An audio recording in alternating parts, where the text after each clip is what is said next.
Halo penonton bola, kita akan bahas recap dan review fase knockout 32 besar Piala Dunia. Di pertandingan pertama ada Afrika Selatan versus Kanada. Kanada berhasil menang 1-0 atas Afrika Selatan.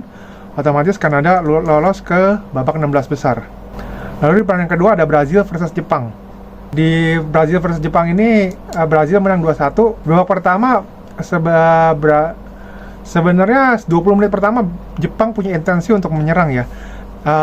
Terlihat gol Jepang di menit 20-an itu karena kesalahan lini tengah Brazil yang dimana operan Brazil berhasil diintercept oleh pemain Jepang dan mendapatkan transisi cepat dan Jepang berhasil mendapatkan gol pertama yang dicetak oleh Sano.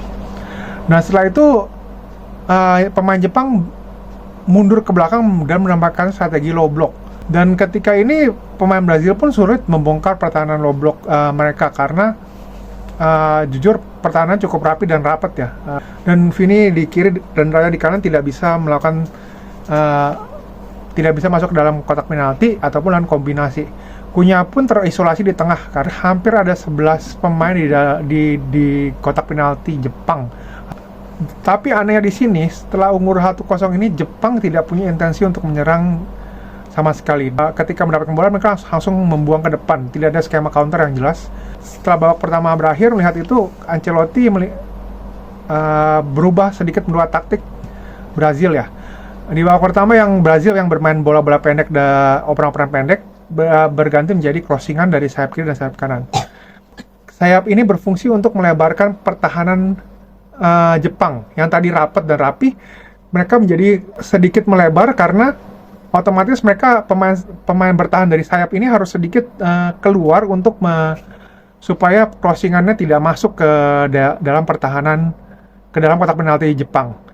Sekitar 10 menit pertama kalau nggak salah ada 3 peluang yang hampir mencetak gol, menciptakan gol untuk Brazil, cuman berhasil ditepis oleh Shion Suzuki ya, kiper Jepang. Lalu perubahan taktik yang kedua dilakukan Ancelotti adalah Casemiro yang di babak pertama berperan sebagai DM murni, sekarang diberi peran untuk maju ke depan sampai masuk ke kotak penalti. Dan Gabriel yang bertugas bertahan bersama Marquinhos berdiri sejajar, malah juga sedikit maju ke depan sampai ke daerah sepertiga pertahanan Jepang. Dua kondisi tersebut, permainan crossing dan masuknya tambahan dua pemain yang maju ke depan, menciptakan pertahanan Jepang yang sedikit melebar dan overload pemain Brazil di daerah pertahanan Jepang. Gol pertama Brazil tuh dari crossingan Gabriel dari sepertiga pertahanan Jepang yang masuk ke dalam kotak penalti. Makanya aku bilang Ancelotti tadi sedikit merubah taktik karena Casemiro bisa yang di babak pertama tidak berada di belakang garis pertahanan, dia maju ke dalam kotak penalti dan menciptakan gol 1-0, menciptakan gol 1-1 untuk Brazil. Setelah itu Brazil berusaha mencoba tetap membongkar pertahanan Jepang, cuman kondisi fisik udah mulai menurun, intensitas penyerangannya pun sudah mulai menurun. Cuman Brazil mendapatkan keberuntungan di injury time. Mereka mendapat di 90+1 Martinelli berhasil mendapatkan gol satu lagi untuk Brazil. Brazil menang 2-1 dan lolos ke babak fase 16 besar. Lalu pertandingan fase knockout berikutnya ada Jerman versus Paraguay. Jerman versus Paraguay ini skornya 1-1 ya hingga extra time. Dan uniknya Paraguay menang lewat adu penalti melawan Jerman. Sebenarnya kalau aku bilang kaget Jerman kalah kaget, cuman aku nggak heran kenapa? Karena aku pernah bilang di video sebelumnya Jerman itu ketika melawan Pantai Gading dan Ekuador itu tidak meyakinkan.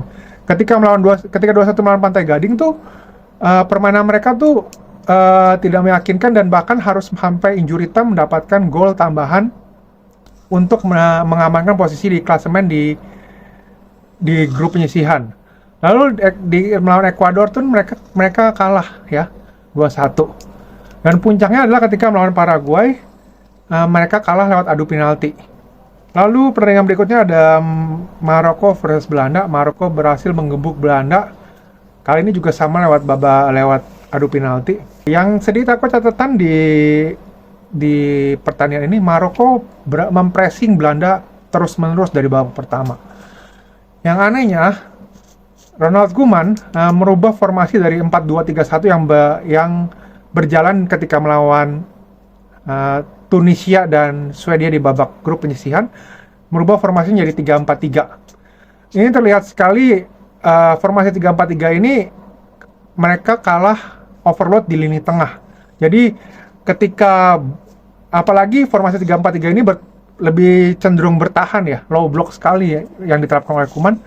Jadi jarak antara lini tengah ke depan juga sudah cukup jauh, dan terlebih lagi ada overload pemain lawan dengan formasi karena Maroko memakai formasi 4-2-3-1. Sampai walaupun tidak tercipta gol di babak pertama karena kiper Belanda Van Brugge bermain bagus, dan juga penyerangan Maroko tidak klinis ya. Hanya aku lihat ada 2 peluang dari Saibari itu mental kemana-mana, dan 1 peluang dari Hakimi berhasil ditepis oleh Verbrugge.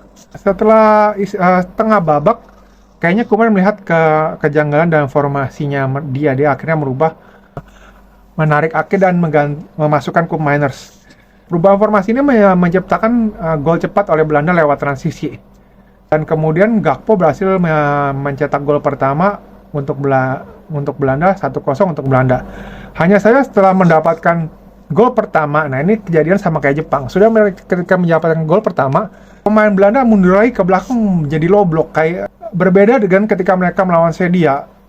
Mereka punya intensitas untuk menyerang, jadi jarak antar pemain lini tengah dan lini serang tuh nggak begitu jauh. Jadi operan tuh terasa mengalir begitu cepat tanpa ada masalah. Tapi kalau di sini karena jaraknya terlalu jauh, pemain Maroko sudah berhasil menghentikan aliran bola begitu menyampai lini tengah. Lalu ini kembali lagi di injury time, Issa Diop berhasil menyamakan kedudukan lewat free kick. 2 kali Belanda mendapatkan kebobolan lewat bola mati ya. Pertama ketika lawan Jepang, dan kali ini ketika melawan Maroko.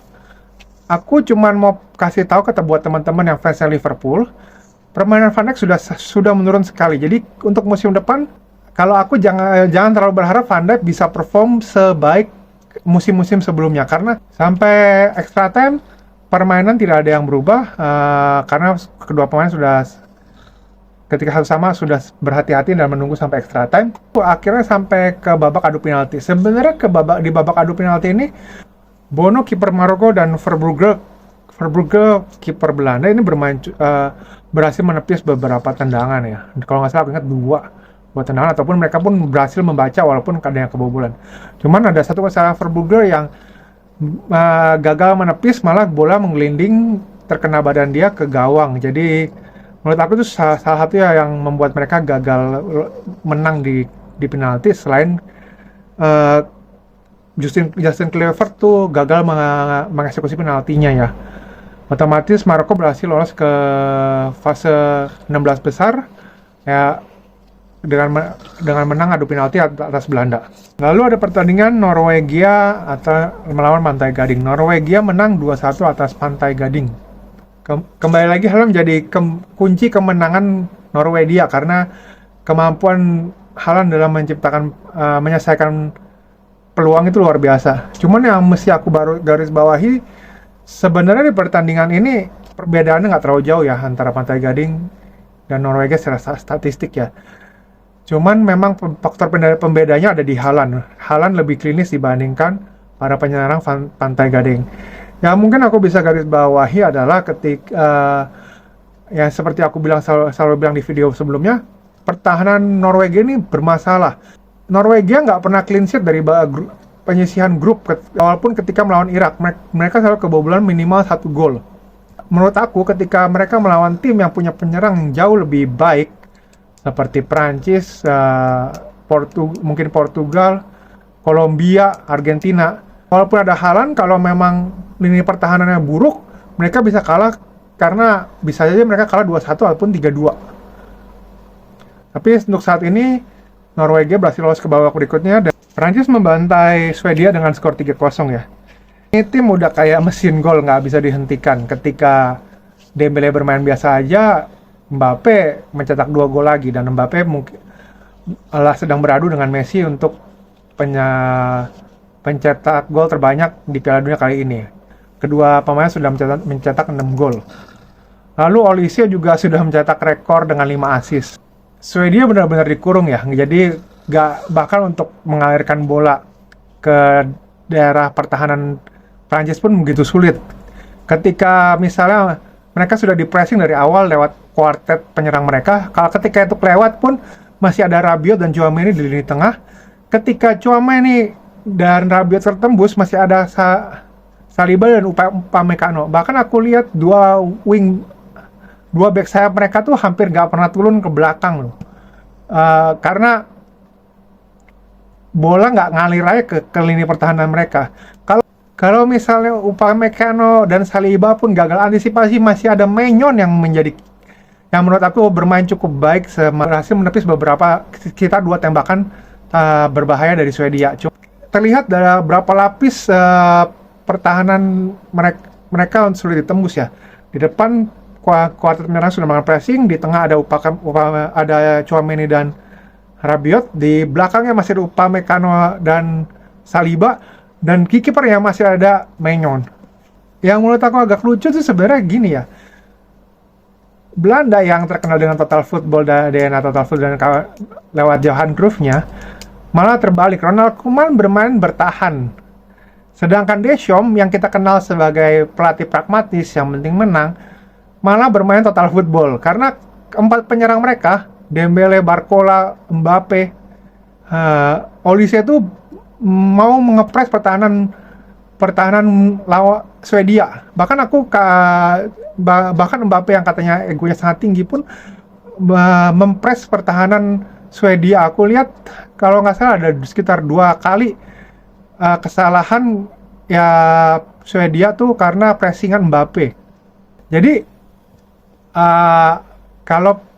jadi sebenarnya identitas total football itu lebih cocok oleh Belanda apa oleh Prancis. Lalu pertandingan terakhir yang aku tonton itu Meksiko menang 2-0 atas Ekuador.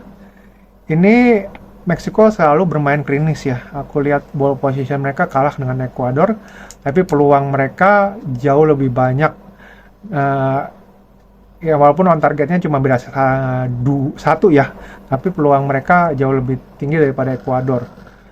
Dan ini aku lihat juga bagian dari strategi Meksiko ya, dari babak penyisihan. Mereka tidak bermasalah, ketika melawan Korea pun mereka tidak bermasalah, tidak punya ball position. Ball position mereka tidak tinggi, tapi mereka berhasil membuat celah di pertahanan lawan. Dan Meksiko pun masuk ke dalam fase 16 besar, fase knockout. Aku rasa itu recap dan review fase knockout 32 besar yang udah aku tonton sampai saat ini. Kita ketemu lagi di sisa sekitar 11 pertandingan lagi. Stay safe and healthy. Kita ketemu lagi di video berikutnya. Bye bye.